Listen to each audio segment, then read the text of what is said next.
बच्चों, सभी को जोहार। अपने गुरुकुल यूट्यूब चैनल में आपका स्वागत है। आज हम लोग करेंगे जेसीईआरटी यानी कि झारखंड बोर्ड का क्लास 7 का विज्ञान का तीसरा अध्याय, जो कि हम लोगों का जल अनमोल संसाधन यानी कि वाटर वैल्यूएबल रिसोर्स को हम लोग पढ़ेंगे। ठीक है, यहाँ पर एक न्यूज़पेपर दिया हुआ आप लोग देख सकते हैं। क्या बोल रहा है कि पेयजल संकट से संबंधित समाचार पत्र का, यानी कि विद्यालय में पेयजल संकट से परेशान, यानी कि पानी का जो कमी है उसको दर्शाता है कि हम लोग पानी की क्या करते हैं, बर्बादी करते हैं। यानी कि जल के महत्व को ध्यान में रखते हुए संयुक्त राष्ट्र संघ ने 2003 को अंतर्राष्ट्रीय स्वच्छ जल कब 2003 में अंतर्राष्ट्रीय स्वच्छ जल वर्ष के रूप में मनाया है। ठीक है, तो प्रत्येक वर्ष 22 मार्च को क्या हम लोग मनाते हैं, विश्व जल दिवस मनाते हैं। ठीक है बच्चों, जल की कमी पूरे विश्व में चिंता का विषय बन गई है। ऐसा अनुमान है कि अब से कुछ ही वर्षों में विश्व की 1/3 से अधिक जनसंख्या को जल की कमी का सामना करना पड़ेगा। जल की कमी पर चर्चा करने से पूर्व हमें यह जानना जरूरी है कि हमारी पृथ्वी में उपयोगी के लिए कितना जल उपलब्ध है। ठीक है, तो कितना जल उपलब्ध है? अंतरिक्ष से पृथ्वी नीली आभा लिए दिखाई देती है क्योंकि इसके लगभग 3/4 भाग पर जल है।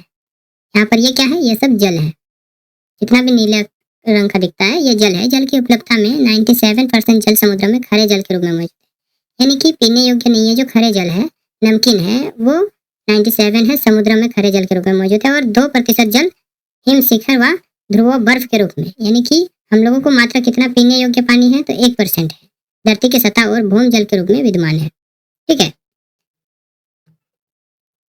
चलिए यहाँ पर एक दिया गया है कि ये चरण चित्र और टिप्पणी पे देखेंगे कि लगभग 20 लीटर क्षमता वाले एक बाल्टी में पूरे जल भरते हैं। ठीक है, जल भर लिए। अब मान लीजिए कि बाल्टी का जल पृथ्वी के जल को दर्शाता है। ठीक है, अब उसमें से 5 ml क्षमता का चम्मच लीजिए, 1 चम्मच, और बाल्टी में से 100 चम्मच जल मग और छोटे पत्र में डाल दीजिए। ये क्या है, ये लवणन जल को प्रदर्शित करती है। और मग से, और इस मग से हम लोग क्या करेंगे, फिर जल को कांच के किसी ग्लास में डालेंगे। कांच के ग्लास में डाल दिए, एक छोटा सा ग्लास, पहले बाल्टी में, बाल्टी से फिर किस में डाले, मग में डाले, और मग से फिर छोटा ग्लास में। अब छोटा ग्लास से फिर 1 चम्मच हम लोग निकालेंगे। ठीक है, तो ये हम लोग का क्या है, यही इतना सारा जल हम लोगों को बस पीने योग्य है, यानी कि 1% जल पीने योग्य है। ठीक है बच्चों, तो इसलिए बोला जाता है कि पानी की बर्बादी हम लोगों को नहीं करनी चाहिए।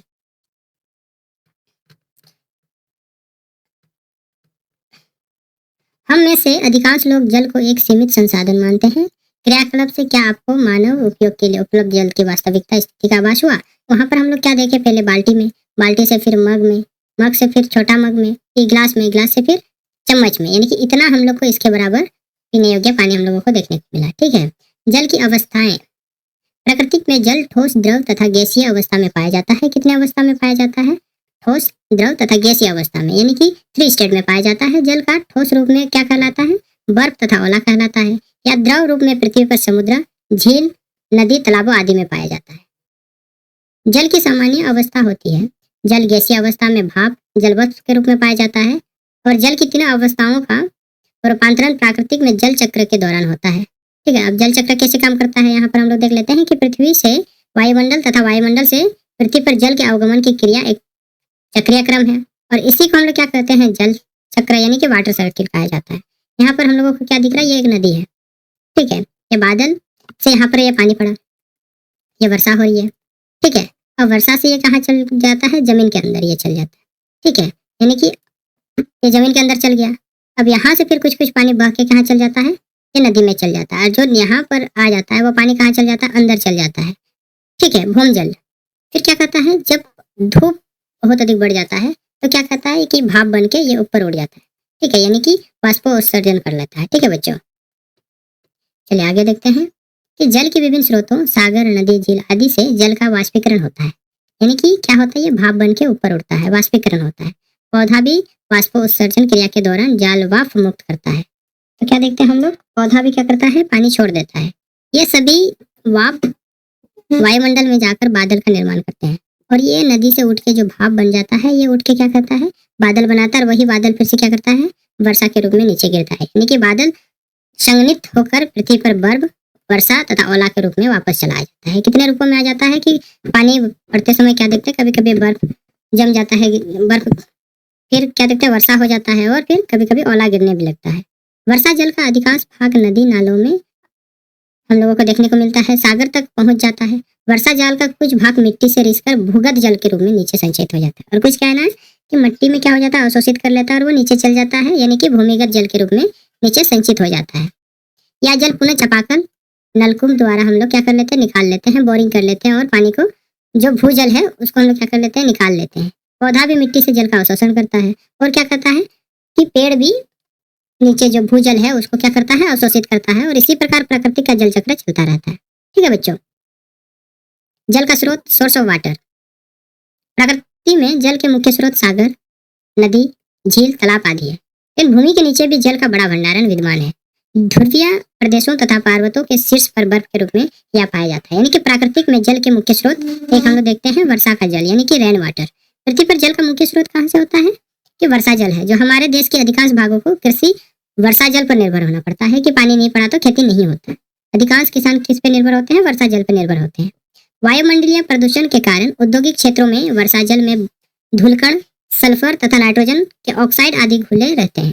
क्या बोल रहे हैं यहाँ पर, कि वायुमंडल प्रदूषण के कारण यदि हवा गंदी हो जाती है तो इसके वजह से क्या होता है कि वर्षा जल में धूलकण, सल्फर तथा नाइट्रोजन के ऑक्साइड आदि घुले रहते हैं, और इस कारण वर्षा को अम्ल वर्षा यानी कि एसिड रेन भी कहा जाता है।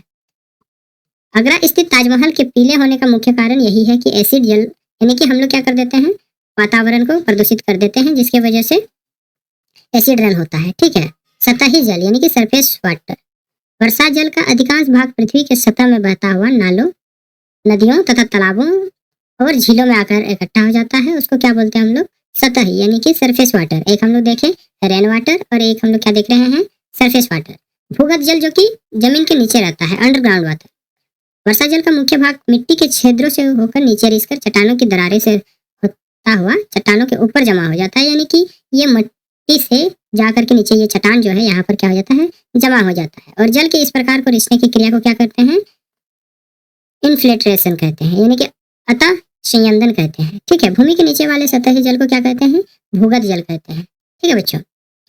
इसके ऊपरी सतह को क्या कहते हैं, भौमजल स्तर कहते हैं, यानी कि वाटर टेबल्स कहा जाता है। इसकी ऊंचाई लगभग कितनी होती है, जगह के हिसाब से अलग अलग होती है। जैसे ये हम लोग देख सकते हैं, यहाँ पर चित्र में दिखाया गया है, ये भूमि है। ठीक है। यहाँ पर जो पहला स्टेज है, यहाँ पर जो पानी रहता है इसको क्या कहते हैं, भौमजल स्तर कहते हैं, और सबसे नीचे वाले स्तर को क्या कहते हैं, ये भौमजल कहते हैं। ये भौमजल स्तर हो गया, और ये क्या हो गया, भौमजल यानी कि पानी के अंदर। ठीक है। भौमजल और भौमजल स्तर, भौमजल और भौमजल स्तर को हम लोग देखेंगे तो भौमजल स्तर में कमी या अपक्षय, बढ़ती मानव जनसंख्या तथा जल की मांग पृथ्वी के जल स्रोत पर गहरा दबाव उत्पन्न कर रही है। यानी कि हम लोग पानी बहुत अधिक खर्चे कर रहे हैं, करीब 70% भूमंडलीय स्वच्छ जल, और बाद बाकी क्या कर दिए हम लोग, प्रदूषित कर देते हैं। सिंचाई में लग रही है ताकि इस बढ़ती आबादी की आवश्यकताओं के लिए ज्यादा उपज की जा सके। घरेलू औद्योगिक उद्देश्यों के लिए भी जल स्रोतों पर दबाव पड़ रहा है। प्रति व्यक्ति जल की खपत भी बढ़ी है, इसमें भौमजल स्तर में कमी आई है। तो क्या हम लोग को देखने को मिल रहा है कि नीचे जो पानी है उसको हम लोग बोरिंग के द्वारा हम लोग निकाल रहे हैं, और निकाल के या कुआं खोद करके हम लोग क्या कर रहे हैं, निकाल रहे हैं। कुआं तो हम लोग भौमजल स्तर से निकाल रहे हैं। तो क्या होता है कि हम लोग बहुत अधिक खर्चा कर देते हैं, तो यहाँ पर जो पानी नीचे में जो बह रही थी भूमि के अंदर में, उसमें कमी हम लोगों को देखने को मिल रही है। ठीक है। भौमजल स्तर में कमी के कारण क्या क्या हो सकते हैं, क्या क्या है, तो जनसंख्या की वृद्धि, कृषिगत उपयोग, औद्योगिकरण और वर्षा का असमान वितरण, वन की कटाई, जल की बर्बादी। अधिकतर क्या क्या हम लोग को देखने को मिल रहा है, इसका कारण क्या क्या है कि जनसंख्या बढ़ रही है पृथ्वी पर, और भूमि से हम लोग क्या करते हैं, खेती के लिए उपयोग करते हैं, यानी कि कृषिगत उपयोग, और कारखाना फैक्ट्री के लिए हम लोग उपयोग करते हैं, और पानी ना पड़ना, वर्षा ना होना, और वन की कटाई, जल की बर्बादी। आपने जाना कि किन कारणों से भौमजल स्तर का अपक्षय हो रहा है। हमें यह भी जानना जरूरी है कि जल का वितरण विश्व, भारत एवं झारखंड के विभिन्न क्षेत्रों में किस प्रकार है। ठीक है। तो विश्व के कुछ स्थानों पर अच्छी वर्षा होती है और या जल से समृद्ध है, तो कई जगहों पर कम वर्षा होती है। जैसे झारखंड में हम लोग देख सकते हैं कि झारखंड राज्य में वार्षिक वर्षा कितनी होती है, तो 140 सेंटीमीटर होती है, जो कि 80% से अधिक वर्षा जून से सितंबर माह में होती है। ठीक है। और पूर्वी भाग प्रमुखतः बंगाल की खाड़ी से, जबकि मध्यवर्ती एवं पश्चिमी भाग अरब सागर व बंगाल की खाड़ी से वर्षा के लिए जल प्राप्त करता है। झारखंड के गाड़वा, पलामू एवं चतरा जिले का उत्तरी भाग, कोडरमा, हजारीबाग एवं गिरिडीह जिले के उत्तरी भाग, गोड्डा आदि क्षेत्रों में औसतन वर्षा कितनी होती है, 120 सेंटीमीटर से कम होती है, यानी कि बहुत कम वर्षा होती है इन सब जगहों पर। दक्षिणी हजारीबाग, बोकारो, सरायकेला पर हम लोग क्या देखते हैं, कि देवघर एवं दक्षिणी गिरिडीह में 120 से 140 सेंटीमीटर औसत वर्षा होती है। ठीक है। गुमला, पश्चिमी एवं पूर्वी सिंहभूम, सिमडेगा, रांची के अधिकांश क्षेत्रों में 140 से 160 सेंटीमीटर औसत जल प्राप्त करते हैं, बहुत अधिक पानी पड़ती है। ठीक है। जल प्रबंधन में क्या करता है बच्चों कि अपने पिछले कक्षा में पढ़ा कि अनेक स्थानों पर जल की नियमित आपूर्ति सुनियोजित पाइप तंत्र के द्वारा की जाती है। किसके द्वारा की जाती है? तो पाइप तंत्र के द्वारा की जाती है।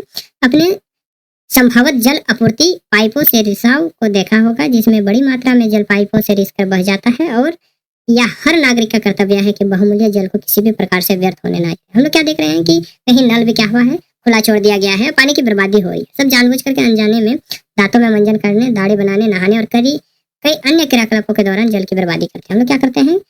पानी की बर्बादी करते हैं। वर्षा जल संग्रहण, रेन वाटर हार्वेस्टिंग। हमने देखा कि वर्षा के रूप में जो जल हमें प्राप्त होता है उसमें से अधिकांश ऐसे ही बह जाता है। वर्षा जल का उपयोग भूमि जल स्तर के पुनः पूर्ति के लिए किया जा सकता है। इसमें जल संग्रहण अथवा वर्षा जल संग्रहण कहते हैं, यानी कि पानी को हम लोग क्या कर सकते हैं? बचाव कर सकते हैं। पिछले कुछ वर्षों में देश के साथ झारखंड में भी वर्षा कम हो रही है।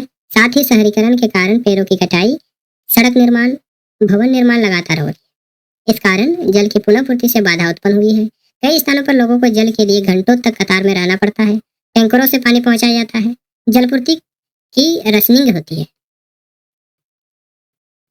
अधिकांश समाचार पत्रों में जल के संकट समाचार आते हैं। सरकार इसके लिए हर गांव में डोभा का निर्माण करा रही है।